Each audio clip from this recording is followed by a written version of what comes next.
신명기 5장입니다. 1절 5절 모세는 온 이스라엘 회중을 향해 주로 율법으로 구성된 두 번째 연설을 시작합니다. 이제 그가 선포하는 규례와 법도를 그들은 신중히 듣고 배우며 지켜야 합니다. 듣다, 배우다, 지켜 행하다는 사람의 학습 과정의 규범이기도 하죠. 이것들이 모두 명령으로 주어집니다. 들으라, 배우라, 지켜 행하라. 특히 서두에 들으라 하는 것은 이후로도 신명기에서 반복적으로 등장하는 강한 순종을 요구하는 명령입니다.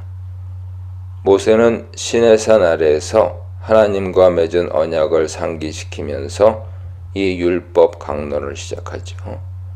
하나님께서는 호렙산에서 그들과 언약을 맺으셨습니다.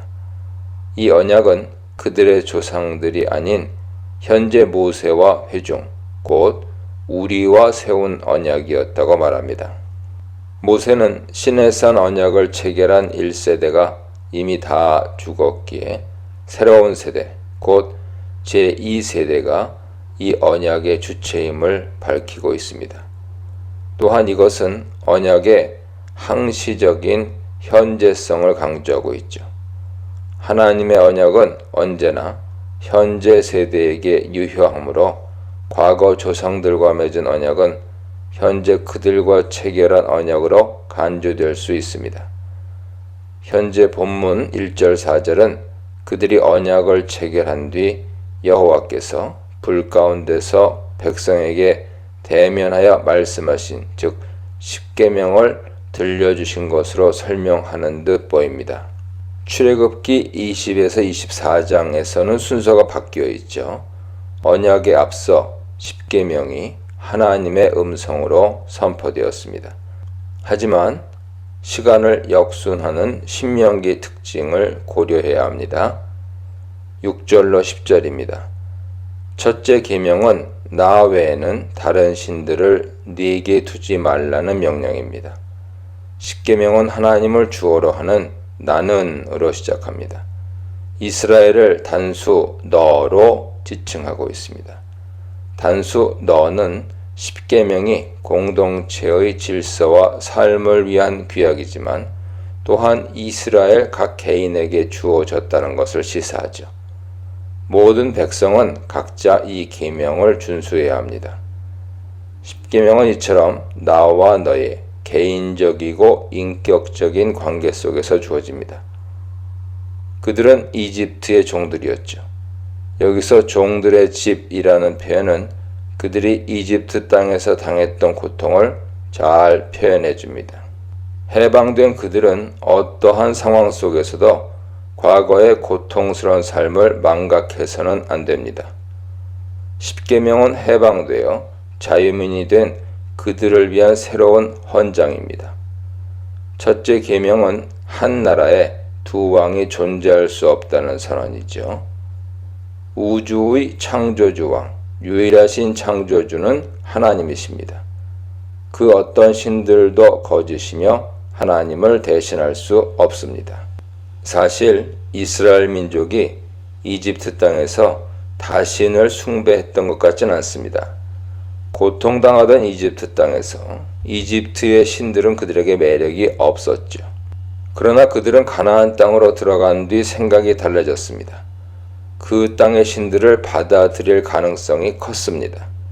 온갖 풍요로움과 때에 맞는 비를 내리는 다산의 신이요 번영의 신이었습니다. 하나님께서는 이 상황을 미리 아시고 첫째 그리고 둘째 계명을 엄중하고 단호한 어조로 선포하십니다. 모든 형상화된 신은 허용될 수 없습니다. 우상을 섬기지 말라 하는 것은 히브리어 원어로 수동태입니다. 이것은 우상들이 섬겨지는 것을 허용하지 말라, 즉 우상에게 현혹되지 말라는 의미죠.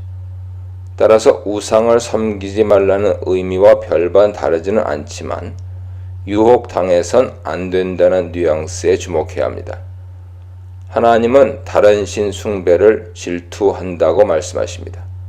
속 좁은 느낌을 주는 단어 질투가 인간 정서상 너그러우신 하나님께는 어울려 보이지 않죠.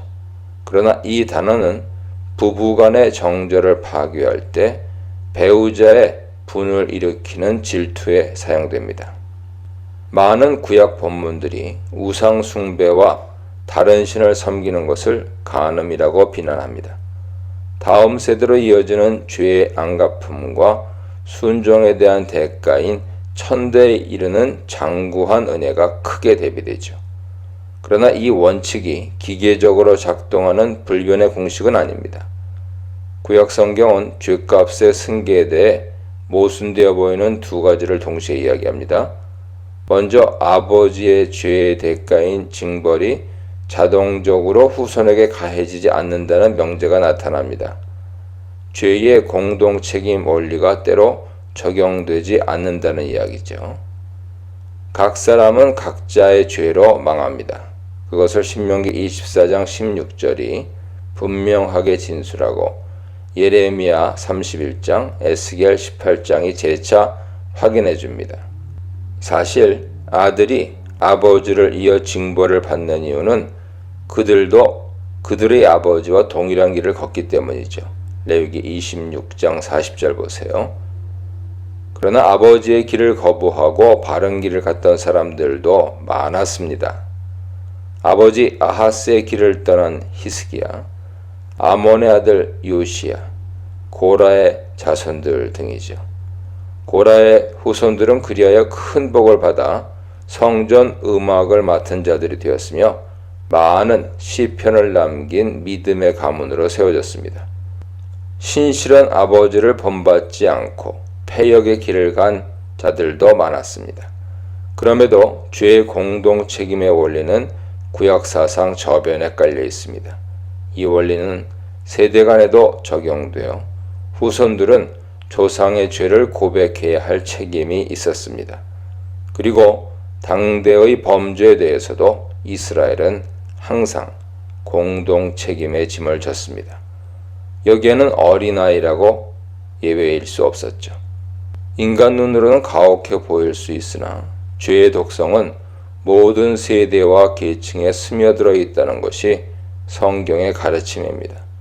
후손들이 조상의 죄로 인해 3, 4대까지 심판을 받는 이유는 결국 그들이 조상의 죄에 동참한 결과로 볼 수밖에 없습니다.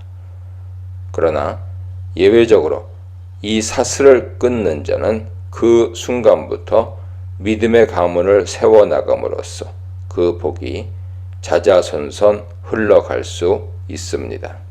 변함없는 구원 목적, 분투를 요청하는 말씀 순종, 순종보다 앞서는 은혜와 사랑, 우상 숭배와 겸할 수 없는 하나님 예배에 대해 묵상해 보시기 바랍니다. 11절로 15절입니다. 여기서 이제 셋째 계명이 선포되는데 그것은 하나님의 이름이 함부로 사용되어선 안 된다는 명령입니다. 망령되이 하는 것은 헛되이라는 의미이며 이름을 일컫다, 부르다 하는 것은 문자적으로는 이름을 들어 올리다입니다. 여호와의 이름을 들어 올리다는 특히 맹세, 예언, 기도에서 여호와의 이름을 입술에 갖다 붙이는 행위를 지시할 수 있습니다. 헛된 목적으로 그런 행위를 해서는 안 됩니다. 따라서 이 계명은 여호와의 이름을 헛되이 부르지 말라는 명령이죠. 하나님의 이름을 특히 맹세와 서약에서 경솔히 사용하거나 사악한 목적으로 악용하는 것을 금하고 있습니다.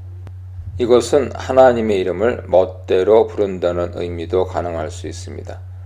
여기는 어쩌면 그분의 이름을 모독하고 저주하는 것도 포함될 수 있을 것입니다.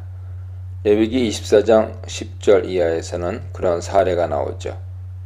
이집트인 아버지와 이스라엘인 어머니 사이에서 태어난 어떤 혼혈인이 하나님의 이름을 저주하고 모독하는 신성모독죄를 범합니다. 그는 하나님 명령으로 백성들에 의해 투석형으로 죽음의 징벌을 받았습니다. 제4계명인 안식일 준수 계명은 이중적인 명령으로 강조되고 있습니다. 그날을 잘 지키고 그날을 거룩하게 해야 합니다. 여호와의 안식일은 안식일의 주인이 여호와이심을 분명하게 말해주죠. 신약에서 예수님께서 인자는 안식일의 주인이니라고 말씀하시는데 이는 그분이 하나님이심을 시사합니다. 안식일을 지켜야 하는 대상은 모든 남녀의 모든 계층과 신분의 사람들을 포함합니다. 여기에는 종들과 성문 내에 장기간 머무는 타국 거류민, 게르라고 하죠. 거류민도 포함됩니다. 나아가 안식일 준수 의무는 가축에게도 적용됩니다. 이것은 사실상 인간들이 안식일에 가축을 부리지 말라는 명령이죠. 현재 10계명은 안식일에 노동을 금하고 쉬라는 명령을 출애굽의 구원 사건에 연결시킵니다. 이스라엘 백성은 왜 안식일을 지켜야 합니까? 그들은 자신들이 이집트 땅에서 쉼을 얻지 못하고 학대 속에서 중노동에 시달린 노예였음을 기억해야 합니다. 바로 그들이 하나님께서 강한 손과 편팔로 구해내시어 압제로부터 해방시키셨습니다. 그들은 이집트에서 쉼 없이 일했습니다. 그러나 이제 하나님의 창조 사역을 본받아 기쁘게 노동을 한 뒤 안식일에 쉼을 가져야 합니다. 흥미로운 것은 출애굽기 20장 8절 이하의 안식일 계명은 안식일 준수의 이유와 배경을 천지 창조에 두고 있는 점이죠. 하나님께서 6일 창조 후 7일째 쉬셨으니 사람도 이 규칙을 준수해야 합니다. 반면에 신명기 5장 10계명은 안식일 계명에서 차이를 보이고 있는 것입니다. 그것은 안식일 준수를 출애굽 구원 사건에 결부시킵니다. 모순이 아닙니다. 신명기는 하나님의 창조 사역을 토대로 안식일 정신을 구원 사역으로 더 확대시킨 것이죠. 안식일에는 하나님의 창조를 기억하고 이스라엘의 구원을 기억해야 합니다. 16절로 21절입니다. 제5계명부터 10계명까지는 인간에 대한 의무 조항들이죠. 인간에 대한 6가지 계명 중에 위에 3가지를 어기는 행위, 곧 부모에 대한 패역과 살인과 간음은 사형에 해당하는 중대한 범죄였습니다. 먼저 제5계명은 부모를 공경하라는 명령입니다. 공경하라의 히브리어 키베드의 원뜻은 무겁게 하다입니다. 이것은 출애굽기 21장 17절에 부모를 저주하는 자를 죽일지니라 라는 명령에 나오는 저주하다 동사와 대조됩니다. 저주하다의 히브리어 칼람의 원뜻은 가볍게 여기다입니다. 이 두 동사는 효도와 불효에 대한 매우 적절한 히브리식 표현인 셈이죠. 성경은 부모에게 반항하고 구타하고 멸시하는 원문의 의미는 저주보다 멸시가 더 낫습니다. 멸시하는 폐륜하는 사형에 처하라고 명령할 만큼 효도를 크게 강조합니다. 출애굽기 21장 15, 17절, 신명기 21장 18절 보세요. 부모를 짓밟는 행위는 곧 부모님께 권위를 부여하신 하나님께 대한 반항입니다. 그런 폐륜화에 대한 처형 방법이 신명기 21장 18절에 잘 나와 있습니다. 이 폐륜화는 성읍 모든 사람들이 돌로 죽여 악을 제거해야 합니다. 반면에 사람이 부모를 공경하면 큰 복을 누릴 것입니다. 이것은 장수의 복인데 단순히 물리적으로 긴 수명만이 아닌 번영을 누리는 장수를 보장합니다. 살인에 사용된 동사 라짜흐는 고의적, 비고의적 살인 모두에 사용 가능하지만 도피성을 통한 면책이 가능했던 과실치사가 아닌 고살이나 모살의 경우입니다.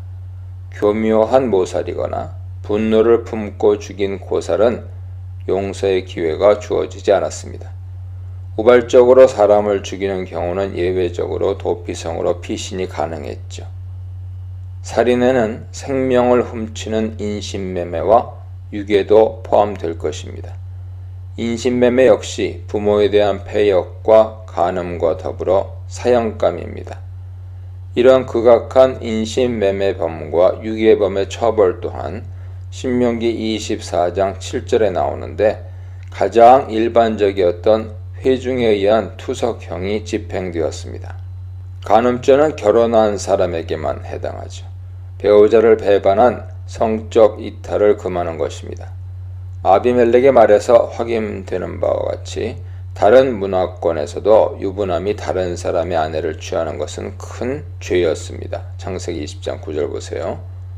유부남은 물론 요셉을 유혹한 보디발의 아내의 사례와 민수기 5장에 소위 간음이 의심되는 아내를 시험하는 시죄법에서 확인되듯이 이 법은 유부녀에게도 엄격히 적용됩니다. 마지막 계명들은 도둑질, 거짓말, 그리고 탐욕의 금지죠. 도둑질과 거짓말은 인간 사회에서 가장 흔한 범죄 행위일 것입니다. 이런 행위들은 사형에 처할 만큼은 아니지만 공동체를 분열시키고 와해시키는 중대한 범죄 행위죠. 율법은 절도죄를 범한 도둑은 원금의 서너 배를 더하여 즉 총 4-5배를 배상하도록 명령합니다. 출애굽기 22장 1절 보세요. 거짓말은 예를 들어 사실을 왜곡하여 소문을 퍼뜨리거나 위증을 하는 경우 또는 자신의 이익을 위해 물건을 줍고도 사실을 부인하고 거짓 맹세를 하는 행위입니다. 레위기 6장 3절 보세요. 특히 신명기 19장 19절에서 보겠지만 재판정에서의 위증은 심각히 다뤄졌습니다. 마지막 탐심을 품지 말라는 계명입니다. 탐심의 금지 대상들이 목록으로 나열됩니다. 이웃의 아내, 집, 밭과 종들, 가축과 모든 재산입니다. 그 욕심이 도둑질과 강도질, 간통으로 이어질 것입니다. 탐욕은 약간 난해한 문제를 내포하죠. 이것은 어떤 행동에 대한 금지가 아니라 내적인 생각에 대한 금지입니다. 그렇다면 이 내적 생각을 어떻게 통제하고 처벌할 수 있었을까요? 분명 이 계명이 주어진 이유는 히브리식 사고에서 생각은 행동으로 이어지는 법이기 때문일 것입니다. 창세기 2장 3장에서 탐욕은 실천으로 옮겨졌습니다. 70인역은 현재의 탐내지 말라를 우크 에피투메세이로 번역했습니다. 이 동사에서 나온 동사인 에피투미아, 이것이 욕심 뜻이 되면서 야고보서는 욕심이 죄를 잉태한다고 경고하고 있습니다.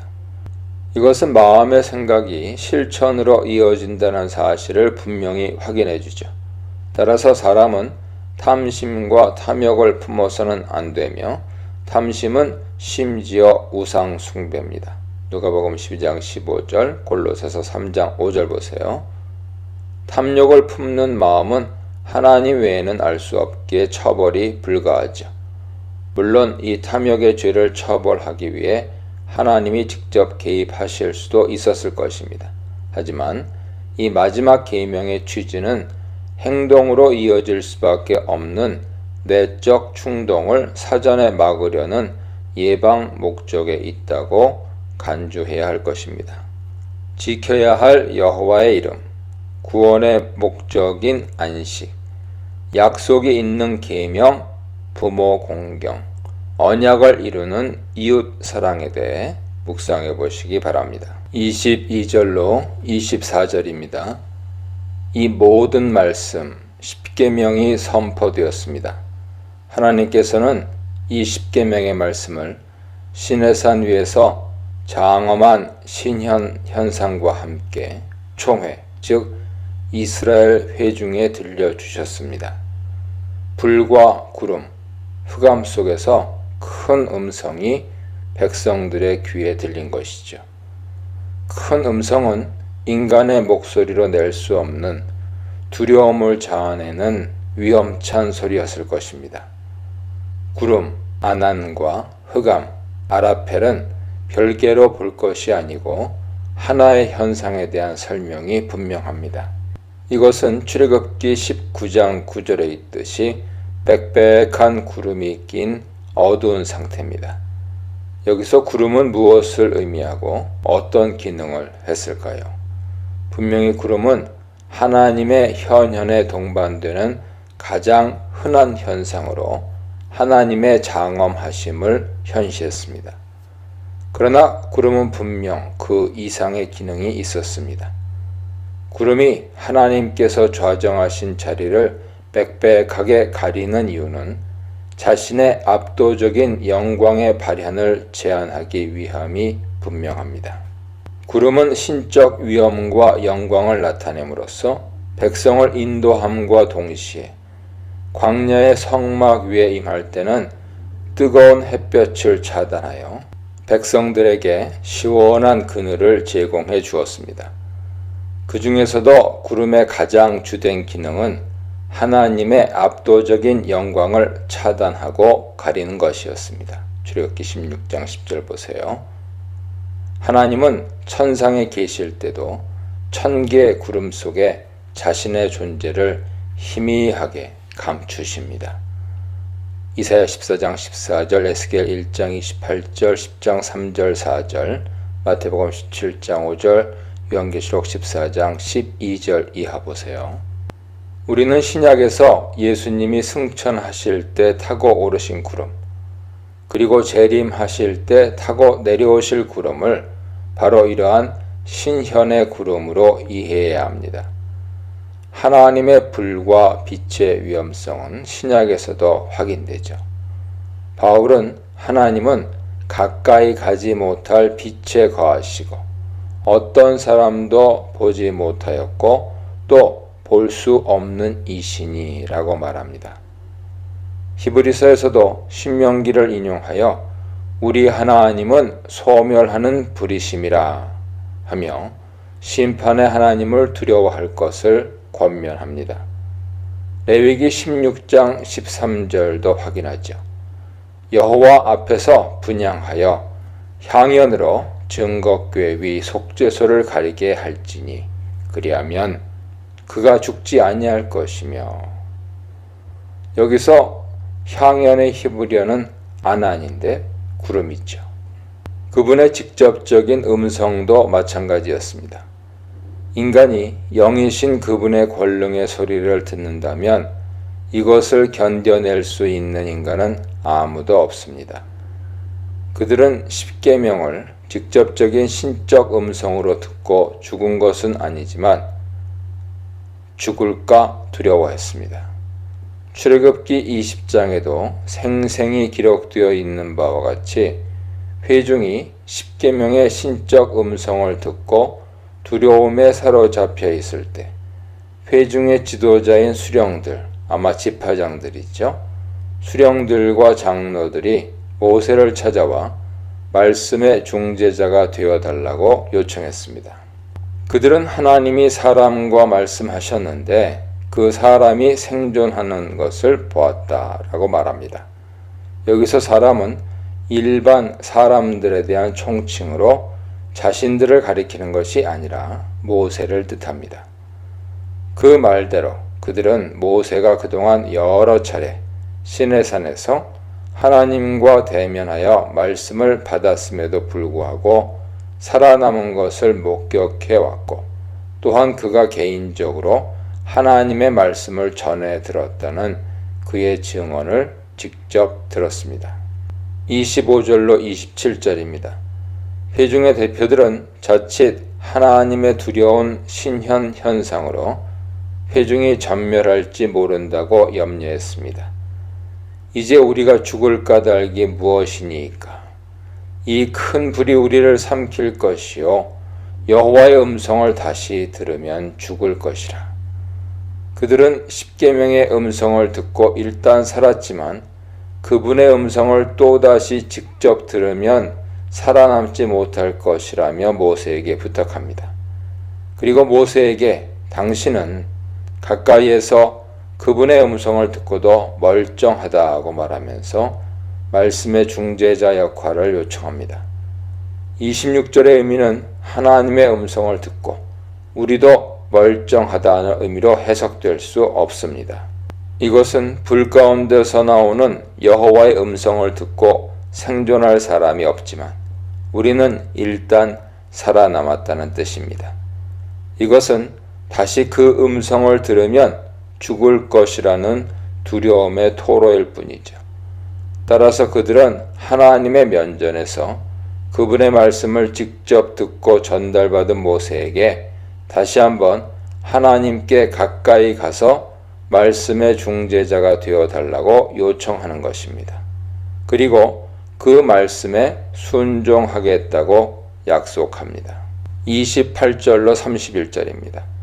하나님께서는 백성의 요청을 귀담아 들으시고 그것을 옳게 여기셨습니다. 여기서 백성은 하나님의 말씀을 듣고 하나님은 백성의 말을 듣는 흥미로운 장면을 볼 수 있습니다. 하나님은 이와 같이 백성에게 말씀만 하시는 것이 아니라 백성의 말, 즉 그들의 기도를 들으시는 분입니다. 하나님은 추후에도 그들이 그런 두려운 마음으로 하나님을 경외하고 그분의 명령을 잘 지켜 복받을 것을 권면하십니다. 이 명령은 포괄적인 율법을 의미할 수 있으나 그보다는 모든 율법의 초석으로 직전에 선포된 십계명일 수 있습니다. 사람이 복을 받는 길은 단순하고 또한 유일합니다. 그분의 말씀을 진리의 푯대로 삼아 살면 되는 것이죠. 32, 33절입니다. 모세는 회중에게 명령대로 살 것을 권면합니다. 좌로나 우로 치우치지 말라는 것은 말씀의 정도를 벗어나지 말라는 것이며 또한 다른 거짓된 진리와 교훈, 종교적 가르침을 따르지 말라는 경고입니다. 모세는 하나님의 명령을 도라고 표현합니다. 도는 우리가 걸어야 할 진리의 길이죠. 하나님의 명령과 규례는 하나님의 도입니다. 예수께서는 또한 나는 길이요 진리요 생명이라 하셨으며 요한복음은 예수님이 하나님의 말씀 도라고 선언합니다. 이런 연관성은 예수님이 하나님이심을 시사하고 있죠. 그들이 이 도를 따라 행한다면 생명을 얻을 것이고 복을 누릴 것이며 그 땅에서도 여러 세대를 이어서 생존하며 장수할 것입니다. 여기서 앞서 출애굽기와 신명기에 모순되어 보이는 문제 하나를 더 생각해 보아야 됩니다. 신명기 5장 5절의 진술은 십계명을 모세가 중재해서 전달한 것처럼 들려 혼동을 일으킵니다. 다음과 같은 다양한 견해들이 있는데요. 어떤 사람들은 백성들이 직접 음성으로 십계명을 들었으나 하나님과 간격이 멀어 뚜렷하게 음성을 듣지 못해 모세가 다시 하나님께 가까이 가서 십계명을 전해 들은 뒤 백성에게 반포했다고 설명합니다.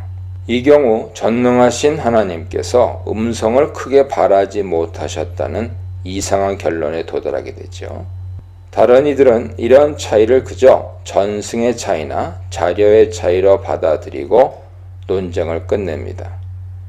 한편 탈무드 주석은 절충안을 내놓는데요. 1인칭이 사용되는 처음 두 계명은 직접적인 음성으로 전달되었고 나머지 8개 계명은 모세의 중재를 통해 전달되었다는 것입니다. 모세가 내가 너희 중간에 서서 전했다고 하는 진술은 실제로 그렇게 했다는 의미가 아니라 모세의 의도였을 뿐이고 하나님이 그것을 허락하지 않아 백성들이 직접 십계명을 음성으로 듣게 되었다는 설명이 가능합니다. 이런 견해들은 모두 출애굽기 진술뿐 아니라 이어지는 5장 22절 이후 신명기 진술과도 맞지 않습니다. 신명기 역시 출애굽기와 동일한 순서로 구름과 불 가운데서 하나님이 음성으로 십계명을 말씀하신 뒤 두 돌판에 기록해서 모세에게 전달했다고 말하고 있기 때문이죠. 따라서 4절과 5절은 십계명이 직접적인 음성을 통해 반포된 것과 이에 두려움을 느낀 백성의 부탁으로 이루어진 모세의 중재로 반포된 것을 서론적으로 요약하고 있다고 보아야 합니다. 시내산 언약 체결 당시 앞서 살핀 대로 그들은 하나님의 말씀을 그분과 대면하여 직접적인 음성으로 들었습니다. 생명과 자유의 원리 십계명, 두려움과 떨림의 대상 하나님, 항상 지속해야 할 일 순종에 대해 묵상해 보시기 바랍니다. 신명기 6장입니다. 1절 3절. 우리는 신명기 6장 1절을 5장의 십계명 단락에서 이어지는 새로운 시작의 단위로 보려고 합니다. 1절로 3절은 그 서언적 강론의 서론이죠. 이 서언 부분에 이어 12장부터 본격적인 신명기 율법들이 반포된다는 견해가 있습니다. 이 견해를 따라 본다면 모세는 신명기에 이어 곧 선포될 제반 율법들에 대한 순종을 강하게 권면하고 있습니다. 그들은 앞서 하나님의 말씀에 순종할 것을 거듭 약속한 바 있죠. 이스라엘은 그분의 말씀에 순종하면 젖과 꿀이 흐르는 땅에서 세대를 거듭하며 오래 살 것이며 큰 번성을 누릴 것입니다. 여기서 신명기에서는 최초로 젖과 꿀이 흐르는 땅이라는 표현이 나옵니다. 젖과 꿀, 할랍 우데바시에서 젖은 분명 염소나 소의 젖을 가리킬 것입니다. 꿀, 데바시는 벌꿀이 아닙니다. 히브리어 데바시는 꿀에 대한 총칭입니다. 이스라엘에는 두 종류의 꿀이 있죠. 하나는 야생 벌꿀이고 다른 하나는 과일로 만든 꿀입니다. 여기서는 과일 꿀임이 분명하죠. 이것은 신명기 8장 8절에서 꿀이 농산물 품목에 들어있다는 사실에서 확인됩니다. 이 과일 꿀은 주로 중동의 대추 열매로 만들었습니다. 젖이 흐른다는 것은 목축이 잘 된다는 것이고 꿀이 흐른다는 것은 농사가 잘 된다는 것을 의미하죠. 가나안 땅은 하나님의 은혜로 목축과 농업의 축복이 보장된 땅이었습니다. 4절로 9절입니다. 모세는 후대 그 유명한 쉐마라는 제목이 붙은 감동적인 권면을 내놓습니다. 처음 단어인 들으라 하는 뜻의 명령형 동사 쉐마라는 말 때문에 이 제목이 붙었죠. 명령어 쉐마 이스라엘, 들으라 이스라엘아 하는 것은 4장 1절, 5장 1절에서도 사용되고 있습니다. 한글 성경에서는 듣고 준행하라, 듣고 배우고 행하라로 번역되어서 쉐마가 서두에 등장해 들으라로 시작하는 강한 효과가 반영되어 있지 않습니다. 쉐마는 이후에도 9장 1절, 20장 30절, 33장 7절에 다시 등장합니다. 그런데 6장 단락의 쉐마는 신명기 정신과 신학이 고스란히 함축되어 녹아있기에 매우 특별하고 중요합니다. 예수께서도 율법의 모든 요약을 이 쉐마 헌장을 꺼내 답하십니다. 예수께서 대답하시되 첫째는 이것이니 이스라엘아 들으라. 주 곧 우리 하나님은 유일한 주시라. 내 마음을 다하고 목숨을 다하고 뜻을 다하고 힘을 다하여 주 너의 하나님을 사랑하라 하신 것이요. 둘째는 이것이니 내 이웃을 네 자신과 같이 사랑하라 하신 것이라. 이보다 더 큰 계명이 없느니라. 마가복음 12장입니다. 쉐마 헌장은 특별히 십계명 가운데 첫째와 둘째 계명에 대한 해설 강론이라 할 수 있습니다. 모세는 먼저 여호와께서 우리의 하나님이시며 오직 유일한 여호와이심을 인정할 것을 요구합니다. 이스라엘은 그분을 혼신의 힘을 다해 사랑해야 합니다. 마음과 뜻과 힘을 다해 사랑하라는 삼중적인 표현은 전인적인 사랑을 요구하는 어법으로 이해되죠. 어떤 점에서 이것은 지정의가 수반된 사랑의 표현으로 볼 수 있습니다. 히브리어 사고에서 마음, 레바브는 내적인 상태, 즉 생각과 의도의 좌소인 반면 지적인 측면이죠. 뜻, 네페시는 생기 있는 혼의 작용, 즉 감정, 열정, 욕구의 좌소입니다. 그리고 힘을 다하는 것은 베컬메어드, 문자적으로 모든 최고의 것으로, 넘침으로인데 최선을 다한다는 뜻의 의지의 영역으로 볼 수 있습니다. 곧 지, 정, 의가 통합되는 것이죠. 이어 모세는 오늘 내가 네게 명하는 이 말씀을 마음에 새기라고 권면합니다. 모세는 하나님의 대언자로 서 있습니다. 그러므로 이 명령은 곧 모세를 통해 전달되는 하나님의 명령이요 권면이라 할 수 있습니다. 여기서 이 말씀의 원문은 말씀들이죠. 우선 십계명은 10개의 말씀들이었습니다. 그러나 여기서 말씀들은 십계명을 포함한 제반 율법들, 시내산에서 선포되었던 율법들과 이제 모세가 갱신해서 다시 선포할 율법들을 말합니다. 이스라엘 백성은 모세를 통해 선포된 이 말씀들을 우선 자신들의 마음에 새겨야 합니다. 마음에 새기다 하는 것은 문자적으로 마음에 두다입니다. 사람은 자신이 소중히 여기고 갖고 싶은 것을 언제나 마음에 둡니다.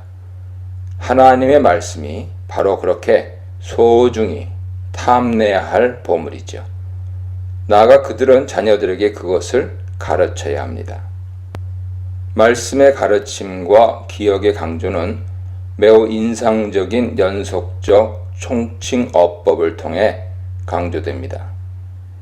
집에 앉았을 때든, 길을 갈 때든, 누웠을 때든, 일어날 때든, 손목에 메고, 미간에 붙이고, 집 문설주와 바깥문에 기록해야 합니다. 이처럼 총칭 어법은 양극단에 대조되는 것을 열거하여 모든 것을 포괄하는 기법을 말하죠.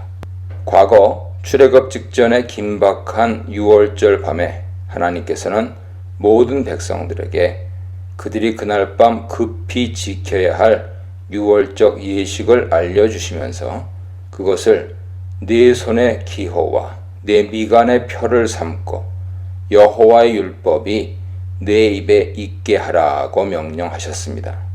지금 모압 광야에서 40년의 광야 생활을 마치고 그 땅에 들어가기 직전인 이 백성은 마찬가지로 하나님의 말씀을 그렇게 마음에 간직하고 자녀들에게 부지런히 가르쳐야 한다는 명령을 받습니다. 말씀을 부지런히 가르친다는 동사는 샤난인데 이것은 반복과 되풀이를 뜻합니다. 이 되풀이는 단순한 반복이 아니라 설명과 해설을 통한 상세한 가르침의 의미죠. 이 단어에서 둘이라는 숫자 쉐나님이 파생되었고 미시나라는 유대인 구전 율법 문집 구전 토라를 지칭하는 용어가 만들어졌습니다. 미슈나는 되풀이한 말씀이라는 뜻의 율법 해설서이며 복음서에서는 장로들의 전통이라 부른 책입니다. 마가복음 7장에 나오죠. 말씀을 손목에 매어 기호, 오트, 즉 표시로 삼으라 했는데 손은 가장 자신의 눈에 잘 띄는 신체 부위죠. 말씀을 미간에 붙여 표, 토타포트라 삼으라는 말은 머리에 띠에 말씀을 장식으로 달고 다니라 하는 뜻인데 이마의 장식은 타인의 눈에 잘 띄는 신체 부위입니다. 이 권면으로 인해 훗날 유대인들은 테필린, 기도라는 뜻의 테필라에서 온 단어죠. 테필린이라는 양피지 재질과 딱지 모양의 작은 성구함을 만들어서 이마와 손목의 표로 달고 다니기 시작했으며 오늘날까지 관행이 되어 있습니다. 마지막에 말씀을 네 집의 문설주와 바깥문에 기록하라는 것은 약간의 설명이 필요합니다. 먼저 네 집의 문설주는 각 집의 출입구에 세운 문설주를 의미할 것입니다. 당시 이스라엘 백성의 어떤 주택은 대문, 넬레트가 있었습니다. 출애굽기 12장 7절에서 좌우 문설주와 임방, 문의 위쪽 틀이죠. 임방에 피를 바르라는 명령도 이 문을 가리킵니다. 그러나 다른 많은 주택이나 천막집에는 문짝이 없는 출입구에 문설주, 메주조트를 세워놓고 커튼을 쳐놓았습니다. 바깥문은 단순히 샤르, 즉 문을 의미하는데 이것은 분명히 성문을 가리키죠. 따라서 네 집의 문설주와 바깥문은 개인 집을 출입할 때에도 성읍을 출입할 때에도 늘 하나님의 말씀이 눈에 띄도록 그 입구에 말씀을 기록해 놓으라는 명령입니다. 유대인들은 이것을 문자적으로 받아들여 오늘날까지 어떤 정통 유대주의 신자들은 손목과 이마에 그 표를 장식해서 달고 다니며 집에는 메주조트라고 불리는 토라의 어떤 중요한 말씀을 새겨놓은 문설주를 세워놓습니다. 그러나 출애굽기 13장 9절에서 하나님께서 유월절 예식을 기억하기 위한 명령, 즉 네 손의 기호와 네 미간의 표를 삼고 여호와의 율법이 내 입에 있게 하라 하는 명령은 문자적으로 볼 수 없습니다. 이것은 분명 유월절을 항상 기억해야 한다는 것을 상징 방법으로 강조하는 것이죠.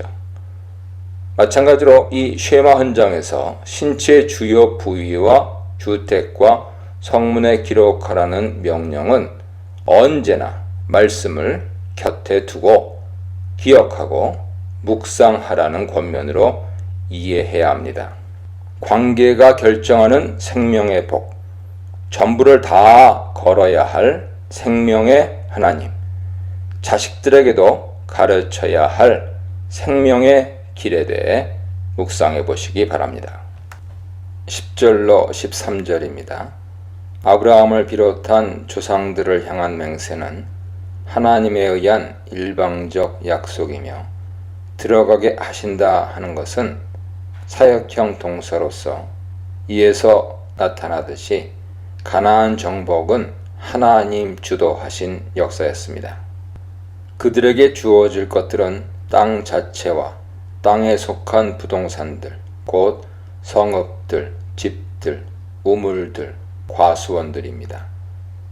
이런 부동산들은 그 땅의 가치를 크게 높이는 귀한 재산 품목들이죠. 그러나 이 전리품들이 모두 자신들이 세우고 짓고 파고 조성한 것들이 아니라 이미 거기 있던 것들을 그저 고스란히 넘겨받게 되는 것뿐입니다. 많은 건물들을 지닌 성읍이 파괴되지 않고 점령된다면 큰 유익을 남길 것입니다. 온갖 좋은 가구들과 생활 비품들로 가득 찬 집뿐 아니라 우물과 과수원도 큰 재산입니다. 특히 우물은 우기와 건기가 뚜렷한 농경 문화권에서 매우 중요한 식수원이었습니다. 음력 7월에서 다음해 1월까지 6개월간, 양력으로 9, 10월에서 다음해 3, 4월은 우기에 해당합니다.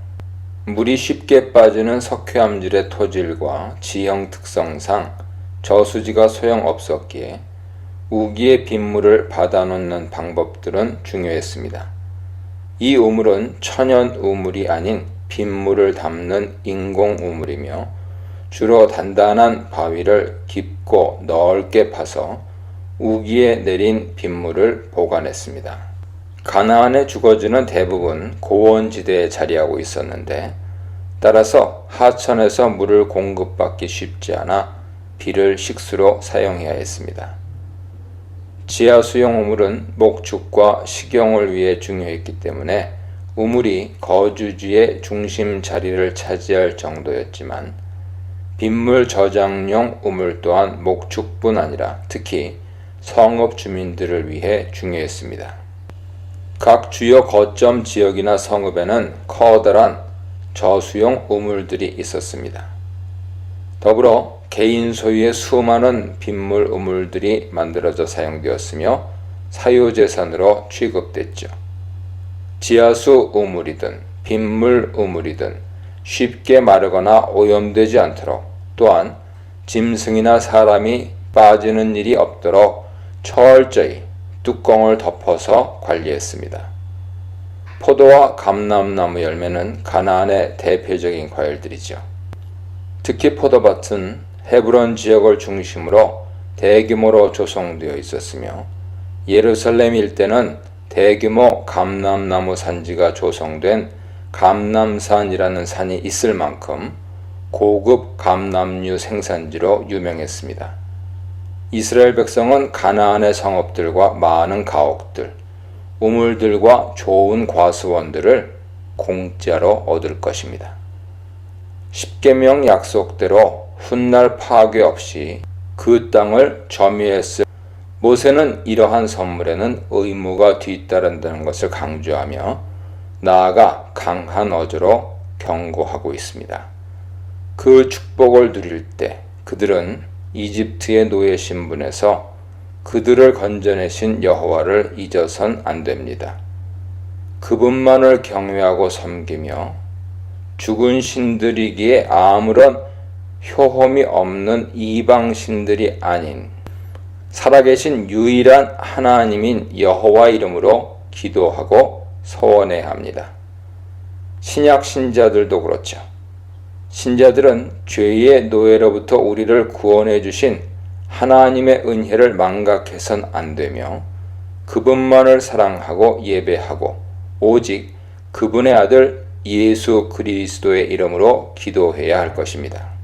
모세의 짧고 강한 어조의 반복적 경고는 우리에게도 적용된다는 점을 기억해야 합니다. 조심하여, 잊지 말고, 경외하며, 섬기며, 맹세하라. 14절로 19절입니다. 풍요로운 약속의 땅으로 들어가게 되는 날 그들은 무슨 일이 있더라도 그 땅 백성의 신들을 추종해선 안 됩니다. 네 사면에 있는 백성은 이스라엘 주변에 사는 여러 가나안 족속들을 가리킵니다. 이 경고는 십계명 가운데 1, 2계명의 반복적인 강조죠. 여호와는 질투하시는 하나님이시기에 그분은 진노하셔서 반드시 자신의 백성마저 엄중히 징계하실 것입니다. 백성들은 하나님을 시험, 맞사해서는 안 됩니다. 4장 34절에서는 하나님께서 시도하신 시험이 언급됩니다. 그것은 백성을 이집트로부터 탈출시킬 때 자신의 하나님 되심을 드러내기 위해 친히 마련하신 검증 절차였습니다. 하나님께서 자신의 능력을 보여주심으로써 그들의 신들과 파라오의 권능이 참인지 거짓인지 시험하신 것이죠. 그러나 이스라엘 백성은 출애굽 후 광야에서 여러 차례 여호와 하나님이 살아계신 참 하나님이신지 시험했으며 그 대표적인 것이 마사의 반역입니다. 출애굽기 17장이죠. 원래 시험은 의심을 품게 하는 대상의 신분과 능력을 확인하는 행위를 할 수 있습니다. 그들은 출애굽 직후 시내산으로 가는 도중에 광야에서 최초의 식수란을 겪었습니다. 당시 르비딤 지역에 머물던 이스라엘 백성은 마실 물이 떨어지자 모세와 다투며 원망을 쏟아냈죠. 이때 하나님께서 모세에게 호렙산에 있는 반석을 지팡이로 치라 명하셨고 모세가 그대로 시행하니 반석에서 물이 솟구쳤습니다. 그들은 아직 시내산 도착 전이므로 이 호렙산은 시내산을 포괄하는 넓은 산악지역으로 보는 것이 좋습니다. 이 사건 이후 그곳에 시험이라는 뜻의 마사 혹은 다툼이라는 뜻의 무리바라는 지명이 붙었습니다. 그들은 하나님을 검증하려 하기보다는 이미 절대적 주권자이심을 스스로 증명하신 여호와께서 봉주의 자격으로 그들에게 부여하신 하나님 나라의 헌법, 즉 명령과 증거와 규례를 봉신으로서 충성을 다해 지켜야 합니다. 다른 문맥들에서 명령은 포괄적으로 하나님의 모든 법령들을 가리킬 수 있습니다. 그러나 증거는 어떤 문맥에서든 십계명을 가리키죠. 4장 45절에서 설명된 대로 증언, 증거란 영구적으로 증거 역할을 하는 변치 않는 법규들을 의미합니다. 그러나 출애굽기를 비롯하여 다른 책들에서 증언, 증거, 에두트는 좁은 의미로는 십계명을 가리킵니다. 십계명 밖의 증거이긴 하지만 이렇듯 이 증언은 좁게는 십계명을 가리킬 수 있습니다. 그들은 이미 시내산에서 반포된 십계명과 후속 율법들, 그리고 지금 재반포되거나 새롭게 입법될 제반 율법들을 준수해야 합니다. 이것이 그들이 그 땅에서 자자손손 하나님의 축복을 누리며 오래 살 수 있는 비결입니다. 무엇보다 십계명은 가장 중요한 법이죠. 이 십계명은 또한 모든 율법의 초석입니다. 그 토대 위에 이후에 다양한 율법들이 주어집니다. 20절로 25절입니다. 이 교훈은 당대에 그치지 않습니다.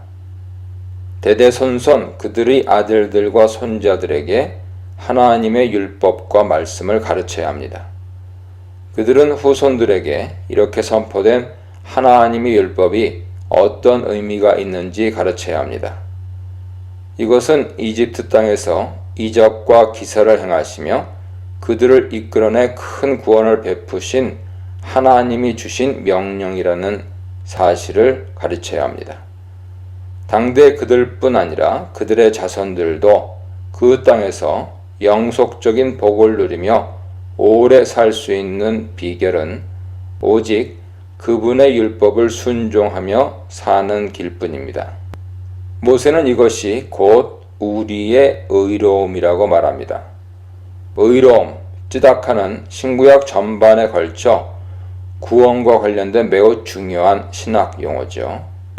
구약에서 쯔다카의 개념은 광범위하여 간단히 정의는 쉽지 않지만 대체로 올바르게 정립된 관계로 이해할 수 있습니다. 믿음은 의로운 상태로 들어가는 관문이죠. 모세는 여기서 의로움을 율법의 행함과 연결시킵니다. 즉, 계명의 행함이 신자의 의로움입니다. 히브리어 단어 쯔다카의 의미를 어떤 영어 성경은 merit, 공덕의 정립으로 그렇게 해석을 하고 있는데요. 하나님 앞에서 크레딧, 신용을 다지는 것으로 해석하지만 단순히 하나님과의 올바른 관계의 정립으로 이해하는 것이 좋습니다. 만일 이것을 조직신학 개념으로 구원에 이르는 칭의의 개념으로 보면 믿음으로 의로워지나 진정한 믿음은 필연적으로 행함으로 이어진다 하는 사실이 논리적으로 확인됩니다. 선물로 받은 땅, 기억으로 지키는 땅, 배타적인 사랑, 질투하는 사랑, 시험이 아니라 순종의 대상, 얽매임이 아니라 자유를 주는 말씀에 대해 묵상해 보시기 바랍니다. 신명기 7장입니다. 1절 5절. 가나안 땅에는 여러 민족들이 군웅할거해서 살고 있었습니다. 10개가 넘는 종족들이 발견되는데 신명기는 그들을 7 종족으로 대표해서 부릅니다. 이들 가운데 해족 속의 기원과 정체가 가장 논란이 됩니다. 이들은 노아의 증손자, 족보상으로 노아, 함, 가나안, 헷으로 확인되는데요. 그의 후손들이 헷 족속일 것입니다. 그러나 고고학과 역사학적으로 이들이 어느 종족과 연결되어 있는지는 모호합니다. 주전 2000년경 소아시아 일대에 살았던 하티 종족으로 보기도 하고요. 하티 종족을 정복해서 건립된 히타이트, 헷 제국 민족, 하티족이 아닙니다. 민족에서 왔다고 주장하기도 합니다. 히타이트, 헷 제국은 주전 1200년경에 해양 민족들에게 멸망당했는데 그들의 영토로 보아 팔레스타인의 한참 북쪽에 위치했으며 결정적으로 구약의 헷 족속은 히타이트, 헷 종족의 관습과 풍속을 반영하지 않습니다. 나아가 종족 기사들 속에 등장하는 헷 족속은 히타이트 종족의 인명이 아닌 셈족 인명을 지니고 있으며 족장 서사의 분위기로 볼 때 아브라함은 통역자 없이 그들과 대화를 나눈 것 같습니다. 즉 팔레스타인 남부 산지에 거주했던 이 헷 족속은 히타이트 제국과 분명한 연관성을 갖고 있지 않습니다. 이 헷 족속은 시기적으로 한참 후대인 왕조 시대의 이스라엘과 접촉했던 시리아의 신 히타이트 도시 국가들과도 무관합니다. 아마 하티 종족의 일부가 가나안으로 이주해 헷 족속이 되었을 가능성이 큰 것으로 보입니다. 어쨌든 헷 족속은 가나안의 아들 헷의 후손이며 초기 예루살렘 정착민들의 목록에 끼어 있습니다. 이들은 족장 시대에는 헤브론 주변에 거주했는데 그들의 문화는 반 여호와적이어서 이삭과 리브가는 그들을 떠나 살았던 반면 에서는 그들과 통혼하는 어리석은 선택을 합니다. 중요한 사실은 하나님께서 이 모든 종족들을 모두 진멸하라, 하람이라 명하신 것이죠. 헤렘 심판 명령인 것입니다. 헤렘은 신학적으로 중요한 개념을 담고 있습니다. 동사 하람은 앞에 부정사 절대형 하하렘을 둠으로써 이 동작이 크게 강조되고 있습니다. 진멸의 반대는 상생, 공생이죠. 상생은 쌍방약조를 통해 우호관계가 정립됨으로써 시작됩니다. 하나님께서는 가나안 족속과 결코 상생이 불가능하다고 말씀하시면서 그들과 어떠한 언약도 맺지 말라고 신신당부하십니다. 그들을 불쌍히 여겨 그들과의 상생의 길을 택함으로써 그들의 사악한 문화가 이스라엘에 침투하게 해선 안 됩니다. 가나안 족속과의 상생은 혼인관계로 이어질 것입니다.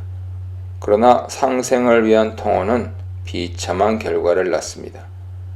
그들의 종교와 신들이 유입되어 여호와를 떠나 가나안 신들을 섬기게 될 것입니다. 그 결과는 심판과 멸망이죠. 그러므로 이스라엘 백성은 철저히 그들의 종교와 문화의 유산을 제거해야 합니다. 그들의 성소를 파괴하고 제단들을 헐고 각종 우상 숭배에 사용된 주상들과 목상들을 깨뜨리고 불살라야 합니다. 현대인의 관점에서 타 문화의 유산과 그들의 종교를 이렇게 폭력적으로 말살하는 것은 모든 인명의 멸절을 요구하는 헤렘 전쟁과 마찬가지로 매우 불편하고 부당하게 느껴집니다. 그러나 신앙의 관점에서 이러한 조치의 근본적이고 최종적인 목적은 순결한 신앙의 보존에 있다는 점을 주목해야 할 것이며 구약시대에는 이러한 방식으로 자신의 백성의 거룩성을 보존했습니다. 신약에서 헤렘 심판은 종국의 하나님 심판에 맡겨졌습니다.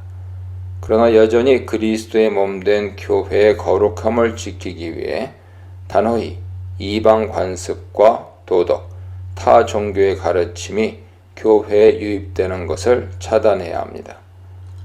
밖에 있는 사람들은 하나님이 심판하시려니와 이 악한 사람은 너희 중에서 내쫓으라. 고린도전서 5장 13절입니다. 이방 제단들은 번제단과 향단 둘 다를 포함합니다. 이러한 제단들은 흙이나 돌로 축조되었으며 거기에 다양한 제물들이 드려졌습니다. 희생 짐승, 음식, 술, 향 등이었죠. 돌기둥인 주상, 마체반은 모두 제의적 용도로 만들어져 세워졌으며 때로 표면에 우상들을 묘사하는 다양한 조각이 새겨져 그 자체로 숭배 대상이 되기도 했습니다. 아세라 목상 아쉐림은 제단 주변에 세워놓은 나무 기둥이거나 어쩌면 종교적 숭배를 위해 심어놓은 나무들일 수도 있습니다. 본문과 같이 많은 곳에서 복수 아쉐림으로 나타납니다. 이 목상 혹은 나무는 보호와 번영을 주관하는 가나안 여신 아세라를 상징한 우상이었을 것입니다. 이스라엘은 이러한 각종 우상들과 제의시설들을 부숴야 합니다. 실제로 하솔의 지층에서는 목이 잘린 우상들이 다수 발견되기도 했습니다. 6절로 8절입니다. 아함 카도시, 거룩한 백성은 신명기 특유의 어법입니다. 본문과 14장 2절, 14장 21절, 28장 9절에 나오죠. 성민으로서 이스라엘의 신분과 정체성이 신명기에서 두드러집니다. 레위기에서는 너희는 거룩하라 하는 명령법이 두드러진 반면 신명기에서는 너희는 거룩하다 하는 직설법이 지배적입니다. 레위기에서 거룩은 성취하기 위해 갈망해야 하는 목표이고 신명기에서 거룩은 이미 이스라엘에게 주어진 구별된 신분입니다. 하나님께서는 그들을 자기 기업의 백성으로 삼으셨습니다. 자기 기업의 백성이란 아쉬운 번역입니다. 암세굴라는 보배로운 백성으로 번역하는 것이 적절하기 때문이죠. 세굴라는 어떤 사람이 매우 아끼는 물건이나 힘들게 모아놓은 귀중한 재산을 가리킵니다. 일반 재산을 가리킬 때는 흔히 아후자가 쓰입니다. 출애굽기 19장 5절에 나오죠. 하나님께서 그들을 기쁨으로 택하신 이유는 그들이 강하고 뛰어난 민족이어서가 아니었습니다. 그들은 인구 숫자도 모든 민족 중에서 가장 적은 민족이었습니다. 여기서 적은 인구라는 말은 하늘의 별과 바다의 모래와 같이 번성한 이스라엘 백성에게는 현재적으로 적절치 않아 보입니다. 아마 이 표현은 그들을 겸손케 하려는 일종의 수사적 과장법이거나 실제로 가나안 인구가 그들보다 많았거나 아니면 이집트 땅에서 학대받던 소수민족으로 시달렸던 시절부터 그들을 불쌍히 여기셨다는 말씀일 수 있습니다. 어찌되었든 현재 많은 인구를 거느린 그들은 우쭐대서는 안 됩니다. 가나안 민족 중에는 강인하고 기골이 장대한 아낙 자손들도 즐비하며 인구도 이스라엘을 능가하고 그들의 성들은 견고한 요새와 같기 때문이죠. 하나님께서 이집트의 노예 신분이었던 그들을 속량하시어 자유인으로 해방하신 이유는 다른 데 있습니다. 바로 그들을 사랑하기 때문이었고 그들의 조상들과 맺은 언약 때문이었습니다. 9절로 11절입니다. 이스라엘 백성은 그 구속의 하나님, 자비로우시고 신실하신 하나님을 사랑해야 합니다. 네 하나님 여호와를 사랑하라 하는 명령과 요구는 고대 중동 지역 봉신 조약에서 나타나는 계약 언어인 충성하라에 대한 다른 방식의 표현으로 볼 수 있습니다. 이집트 속국의 어떤 군주는 이집트 봉주에게 이렇게 편지를 썼습니다. 나의 내장과 내 등에 내가 나의 왕, 나의 주의 말씀을 짊어지고 있습니다. 실제로 이스라엘은 시내산에서 하나님과 특별한 언약을 맺음으로써 그분과 일종의 봉신 관계를 유지하고 있습니다. 따라서 봉주 혹은 종주가 되는 하나님께 속국이자 신하인 이스라엘은 그분과 약속한 조약의 조항들을 모두 순종할 의무가 있으며 그분에게 충성을 다하여 그분을 사랑해야 마땅합니다. 하나님의 싸움에 동참하는 싸움, 하나님의 사랑에 화답하는 사랑, 순종에 화답하시는 하나님의 사랑에 대해 묵상해 보시기 바랍니다. 12절로 15절입니다. 순종의 요구가 조건절에서 세 개의 동사가 거푸 나열되면서 강조됩니다.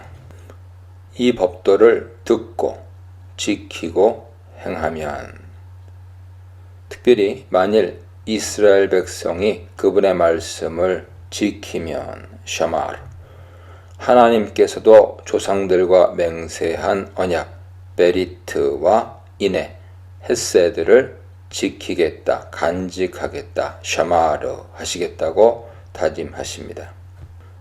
원문상으로 인해를 베풀다가 아니고 인해를 간직하다, 지키다입니다.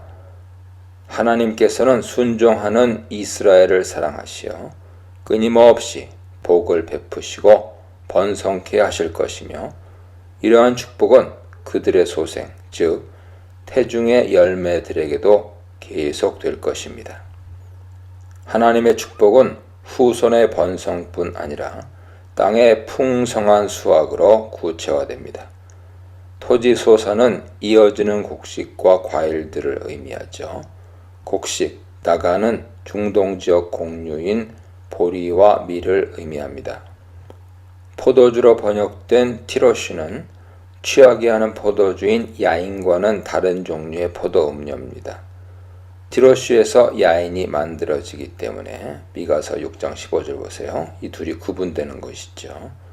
티로시는 그해 수확한 포도로 빚은 최상품의 포도 음료이고, 새 포도주로 할 때 이 포도 음료를 의미하며 오래 숙성시킨 포도주인 야인과는 다릅니다. 티로시는 알코올 성분이 없는 혹은 매우 약한 포도 음료였던 것으로 보입니다. 이것은 포도알을 짜서 만든 포도즙인 미슈라트 아나빔과도 달랐습니다. 기름은 이츠하르인데 감람나무 열매에서 짜낸 감람유입니다. 감람유, 올리브유는 대중적으로 사용되었는데 식용, 등불용, 치료용 등 다양했죠. 불순물이 완벽히 제거된 정결한 감람유는 비쌌으며, 성막에서는 그름이 생기지 않는 정결한 고급 감람유가 등잔대의 등불을 밝혔고 관유를 제조하는 데도 사용되었습니다. 하나님의 자비하심으로 백성이 키우는 가축들도 크게 번성할 것입니다. 네 소와 양은 정확히 네 송아지들과 양 염소의 어린 것들을 의미합니다. 가축들이 새끼를 많이 칠 것입니다. 특히 양 염소의 어린 것들로 번역된 아시타로트는 특이한 단어입니다. 원래 아스타롯은 가나안의 대표적 여신으로 번식과 출산을 주관하는 신을 가리키는데, 이것이 1장 4절, 9장 10절, 12장 4절, 13장 12절 등에서는 지명 아스타롯으로 사용되고 있습니다. 흥미롭게도 이것이 가축의 새끼들이나 번식을 가리키는 용어로 전용되어 고착된 것으로 보입니다. 그들이 받을 복은 지상의 모든 민족이 누리는 복을 능가할 것입니다. 후성과 가축이 번성할 것이며 모든 질병에서 해방될 것입니다. 이 질병은 무서운 전염성이 있는 피부병과 역병으로 애굽의 악질로 표현되고 있습니다. 이 병들의 일부는 이집트의 큰 재앙으로 내려진 바 있죠. 당시 이집트에서 유행하는 병들로 상피병, 안염, 이질 등이 있었습니다. 가나안 땅에서 순종하며 사는 이스라엘 백성은 이런 악명 높은 이집트 피부병과 악질에 걸릴 염려가 없습니다. 16절로 26절입니다. 번성과 축복을 누리려면 그 땅의 민족들을 진멸하고 그들의 신들을 섬기지 말아야 합니다. 그러한 행위는 그들에게 올무가 될 것입니다. 올무는 덫이나 미끼를 의미하죠. 덫이나 미끼는 한번 걸리면 빠져나올 수 없고 아무 저항도 못하고 죽을 수밖에 없습니다. 그들은 막강한 군사력과 기골이 장대한 다수의 가나안 민족들을 보고 두려움에 사로잡혀 그 땅 정복을 망설일 수 있습니다. 모세는 그 상황을 예단하고 그들 앞에서 두려워하지 말라고 강권합니다. 그들은 하나님의 위대하고 놀라운 과거 역사들을 기억해야 합니다. 그들은 하나님의 이적과 기사, 그분의 강한 손과 편팔을 수차례 목격했습니다. 하나님은 가나안의 모든 신들보다 강한 전사이시므로 두려워할 필요가 없죠. 하나님께서는 가나안 민족들에게 강력한 독성을 지닌 왕벌을 보내실 것입니다. 이것은 출애굽기 28장 28절에서 하나님이 예고하신 바 있습니다. 하나님께서는 왕벌이 가나안 족속들을 쫓아낸다고 말하시면서 내가 네 앞에서 쫓아낼 것이라고 하십니다. 이것은 왕벌이 하나님의 전쟁 대행자라는 것을 말해주죠. 이는 하나님의 사자가 쫓아내는 가나안 족속과 왕벌이 쫓아내는 가나안 족속을 비교하는 데서도 알 수 있습니다. 왕벌은 여호와의 사자의 다른 표현이죠. 이 왕벌, 곧 여호와의 사자는 위험, 공포로 표현됩니다. 이 왕벌이 가나안 족속들을 쏘아 그들을 진멸할 것입니다. 혹자는 왕벌의 침입을 말벌 때가 급습한 집에서 가족들이 모두 혼비백산하여 집을 비우고 도망가는 것에 비유하거나 혹은 그로 인한 정신적 공황 상태를 의미한다고 해석합니다. 그들이 이 땅을 순식간에 정복하지는 않을 것이며 조금씩 이 정복이 진행될 것입니다. 속도전을 통한 땅의 정복은 땅을 황폐케 하여 들짐승이 난무하면서 백성들의 거주를 위태롭게 할 수 있기 때문입니다. 출애굽기 23장 29절은 하나님께서 1년 안에는 그들을 네 앞에서 쫓아내지 않을 것이다 라고 명시합니다. 이는 가나안 정복은 천천히 진행될 일이지만 그렇다고 수년이 걸릴 일은 아니라는 뜻이죠. 그런 이유로 9장 3절에서는 정반대로 너는 그들을 쫓아내며 속히 멸할 것이라 명령하십니다. 이를 상호 모순된 표현으로 볼 필요는 없습니다. 가나안 전쟁은 하나님께서 왕벌을 보내 수행하시는 하나님의 전쟁임을 거듭해서 명시합니다. 적들은 하나님께서 물리치실 것입니다. 다만 하나님께서 이렇게 승리를 거두신 후 백성들이 할 일은 그 땅의 사악한 문화의 잔재와 종교적 유산들을 남김없이 없애는 것입니다. 7장 2절에서 경고한 대로 그들은 가나안 족속과 결코 언약을 맺어선 안 됩니다. 언약을 맺다 하는 것은 문자적으로 언약을 자르다입니다. 언약식에서는 흔히 동물을 잡아 각을 뜨거나 새를 조각내어 언약의 징표로 삼았기 때문에 이렇게 표현하죠. 유대 랍비 라쉬가 주장하고 대부분의 학자들이 동의하는 대로 짐승을 자르는 의식에는 만일 언약의 수종자가 언약의 조건들을 지키지 않으면 그 짐승의 운명과 같이 될 것임이 암시되어 있습니다. 이처럼 목숨을 담보로 하는 이 충성의 언약을 다른 신과 맺는다면 자신들을 어미 독수리처럼 인도하신 여호와를 향한 배신이 되죠. 이렇듯 이스라엘은 가나안 족속의 이름을 천하에서 제거해야 하며 그 땅을 차지하고 난 후 그 땅의 거주민들과 평화 협약을 맺고 함께 거주해서는 안 됩니다. 그것이 그들에게 올무가 되고 말 것입니다. 실제로 사사기 1장 21절로 33절과 열왕기상 9장 20, 21절은 가나안 족속이 완전히 제거되지 않은 상황을 이야기합니다. 사사기 2장 2, 3절은 하나님께서 그들을 쫓아내지 않으시고 그들의 신들이 이스라엘에게 올무가 되게 하셨다고 보고합니다. 따라서 올무는 불순종한 그들이 초래하지만 동시에 그것은 이스라엘의 불순종에 대한 하나님의 징벌입니다. 오히려 그들은 가나안 땅의 모든 신상들을 불사르고 부숴야 하며 우상과 신상들의 입힌 금과 은을 욕심내어 취해선 안 됩니다. 그 모든 것들은 헤렘으로 바쳐진 것들이죠. 헤렘 전쟁에서는 사람과 더불어 물건도 모두 파괴합니다. 불사르는 것이죠. 그렇지만 성전에 바칠 가치가 있는 귀중품이나 금속 제품들은 전리품으로 가져왔습니다. 그것들은 여호와의 집 곳간에 안치되었죠. 여호수아 6장 24절 보세요. 그러나 백성들이 사육에 사로잡혀 그러한 가증한 것들을 집 안에 들여서는 안 됩니다. 만일 이스라엘 백성이 우상에 이끌려 그것들을 집 안에 안치하고 또한 우상을 꾸민 금은 보화를 탐내 자신의 재산으로 삼는다면 그들도 결국 헤렘의 대상이 되고 말 것입니다. 상호간의 신실함을 요구하는 언약, 단호함을 요구하는 우상 척결, 양립할 수 없는 두 가지 두려움에 대해 묵상해 보시기 바랍니다.